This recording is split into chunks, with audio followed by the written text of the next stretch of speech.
जहां एक तरफ श्रीलंका की मदद के लिए भारत ने आनन फानन बहुत बड़ी मदद भेजी है, श्रीलंका में लगा आपातकाल हटेगा, वहीं दूसरी तरफ भारत की धरती पर गिरा चीन का रॉकेट। क्या अब ये चीन ने मिसफायर किया है या फिर कोई और वजह है? भारत की धरती पर गिरने से पहले ही भारत ने चीनी रॉकेट को क्यों नहीं उड़ाया? जानेंगे क्या कुछ है मामला। इसके अलावा बहुत कुछ, आइए जानते हैं इन खबरों को विस्तार से। आपको बता दें, श्रीलंका जब अपनी चादर से ज्यादा पैर फैलाने की कोशिश करता रहा, तब चीन ने उसे उधार का चादर देना शुरू किया और इस उधारी में लपेट लिया श्रीलंका को। पर आखिरकार अब श्रीलंका की स्थिति बहुत खराब हो गई है। ऐसी ऐतिहासिक आर्थिक संकट जो पहले कभी नहीं आई थी। मतलब श्रीलंका तबाही की कगार पर पहुंच चुका है। ऐसे में मदद करने के लिए कोई और नहीं बल्कि भारत ही आया है। अब भारत ने 40,000 मीट्रिक टन डीजल जहां भेजा है, तो वहीं खाद्यान्न भी भारत भेज रहा है। चावल की एक बड़ी खेप, करीब माना जा रहा है 40,000 मीट्रिक टन की, ये भी भारत भेज रहा है श्रीलंका पर। भारत और श्रीलंका के बीच जो पिछले महीने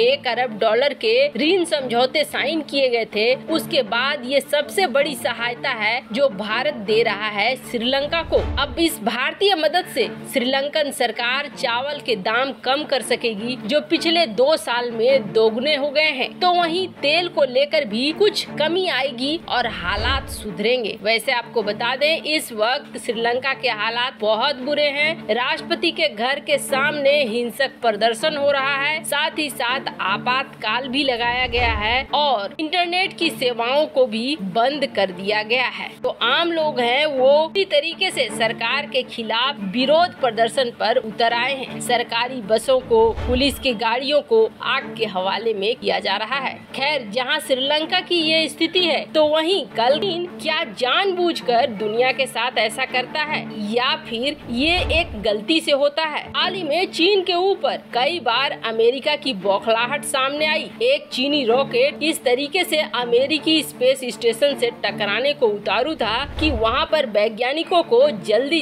अपने सिक्योरिटी कैप्सूल में वापस लौटना पड़ा, ताकि ये टकराव से कहीं कोई भयानक हादसा न हो जाए। हालांकि वो हादसा टल गया। वहीं दूसरी तरफ एक और रॉकेट पृथ्वी की तरफ अचानक से गिरने को तैयार हो गया और जब ये गिरने लगा तो संजोग था कि ये महासागर में गिरा, जिसकी वजह से लोगों की जान नहीं गई और पृथ्वी की बड़ी आबादी जो इसके चपेट में आ सकती थी वो बच गई। पर चाहे अंतर्राष्ट्रीय स्तर पर कितनी भी आलोचना हो चीन की, चीन के कानों में जूं नहीं रेंगता है और इसका असर देखने को मिलता है। और अब की भारत ही आ गया है चीन के इस लापरवाही के निशाने पर। चीन ये सब कुछ जानबूझकर करता है। और दूसरी सबसे बड़ी बात ये है कि चीन की एक बहुत बड़ी पोल भी खुल गई है। लॉन्ग मार्च 5 फैमिली के रॉकेट्स हमेशा ऐसे ही होते हैं। चीन का एक घटिया प्रदर्शन अब एक बार फिर देखने को यहाँ पर भी मिल ही गया है आखिरकार। अब ऐसे में शक तो ये हो रहा है कि जिस लॉन्ग मार्च से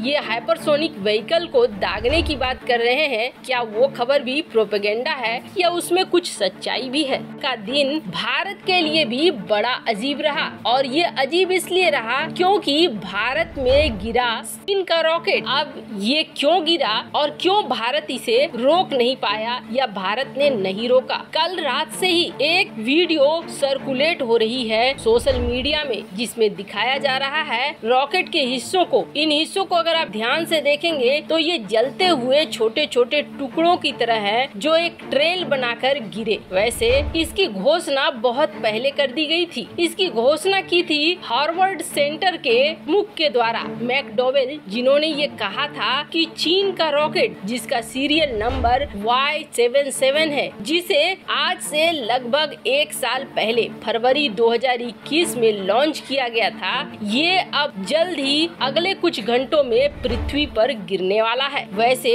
उन्होंने जो रास्ता बताया था, उस रास्ते में भारत का महाराष्ट्र आता था, लेकिन ये कहा गया था कि ये आगे निकल जाएगा और आगे निकलकर कहीं और गिरेगा। ऐसे ये कहीं आगे न गिर के अचानक से महाराष्ट्र की धरती पर गिरा। हालांकि महाराष्ट्र की धरती पर गिरने के बाद भी ये किसी को नुकसान नहीं पहुंचा पहुंचा पाया। लेकिन फिर सवाल होने लगे कि भारत ने इस रॉकेट को पहले ही मारकर क्यों नहीं गिरा दिया। क्या भारत के रडार सिस्टम में ये रिकॉग्नाइज नहीं हुआ? तो आपको बता दें, भारत के रडार सिस्टम में ये रिकॉग्नाइज हुआ। भारत ने अपने प्रमुख क्षेत्रों में रडार लगा रखा है और महाराष्ट्र जैसा औद्योगिक शहर जिसकी महत्ता बहुत ज्यादा है, महाराष्ट्र नब्ज माना जाता है भारत का। ऐसे में महाराष्ट्र के कई इलाकों में भारतीय रडार काम कर रहे हैं, तो वहीं गुजरात क्षेत्र में भी बहुत सारे रडार हैं। कुल मिलाकर कहें तो भारत अपने बॉर्डर पर बहुत अच्छे से नजर रखता है इन चीजों को लेकर। पर आजकल ऐसा देखा गया है कि चीन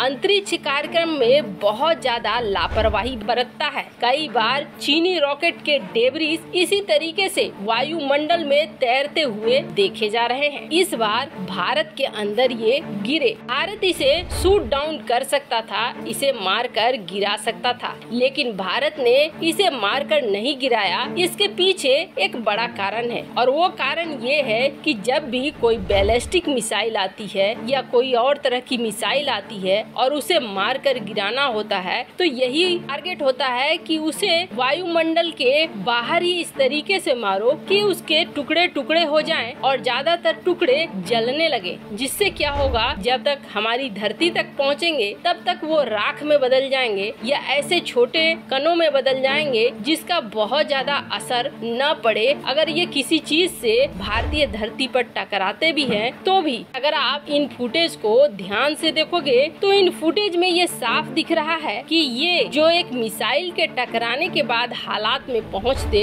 वैसे हालात में ये पहले ही पहुंच गए थे। इसके बहुत सारे छोटे छोटे टुकड़े हो चुके थे और इन टुकड़ों में आग लग चुका था। ऐसे में जब ये पृथ्वी पर आए तो भले इसका एक टुकड़ा काफी बड़ा गिरा, लेकिन वो टुकड़ा बहुत ज्यादा हानि नहीं पहुंचा पाया। इस वजह से भारत ने इस पर मिसाइल दागना या इसे शूट डाउन करना सही नहीं समझा। लेकिन इतना जरूर है कि चीन जिस तरीके से लापरवाह हो रहा है, उसका खामियाजा यहाँ धरती पर बाकी लोगों को झेलना पड़ रहा है। ऐसे में चीन के ऊपर कुछ न कुछ बंदिश तो जरूर लगनी चाहिए। वैसे चीन का ये स्पेस मिशन दुनिया के लिए भी खतरनाक होता जा रहा है। नासा ने कई बार वार्निंग भी दी है और अमेरिका ने भी चीन को वार्निंग दी है। इसका असर चीन के ऊपर कुछ खास होता हुआ दिखाई नहीं दिया है। वैसे आपको क्या लगता है, इस मामले को लेकर भारत को अंतर्राष्ट्रीय स्तर पर जाना चाहिए या नहीं? कमेंट कर अपनी राय जरूर बताएं। जल्द मिलते हैं अगली वीडियो में नई खबर के साथ।